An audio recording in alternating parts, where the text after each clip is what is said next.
আমাদের তাইলে আমাদের জন্য একটু সুবিধা হয়, মানুষের কাছে একটু যাইতে পারি।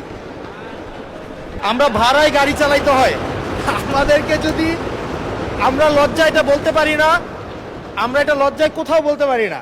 এখন আমাদেরকে যদি একটা বসার ব্যবস্থা করে দিছে, এখন মানুষের কাছে যাওয়ার জন্য যদি একটা গাড়ির ব্যবস্থা করে দেয়, তাইলে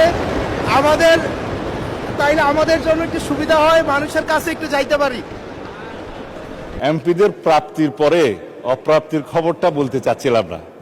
কোন সদস্য আমরা ট্যাক্স ফ্রি গাড়ি নেব না, এইটা মাননীয় সদস্য বাদে বাকি সবাই তালে দিছে, কিন্তু আমাদের মাননীয় সদস্য ছাড়া দিছে। তবে সংসদ সদস্য নিশ্চয়ই অফিস পেয়ে খুশি হয়েছেন, আবার গাড়ি না পেলে নাখুশ হবেন।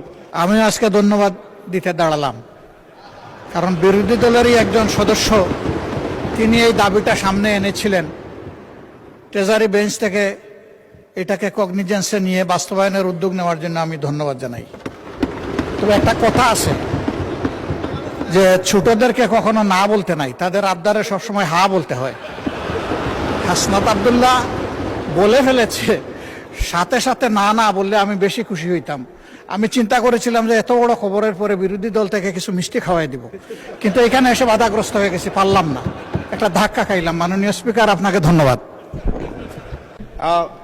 আমি সবসময় হচ্ছে বিভিন্ন মানে বিরোধিতার জন্য দাঁড়াই।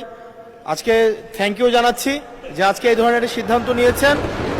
আমার এই অপোজিশন থেকে আপনাদের সবাইকে থ্যাংক ইউ জানাচ্ছি যে একটা বসার অন্তত জায়গা হয়েছে।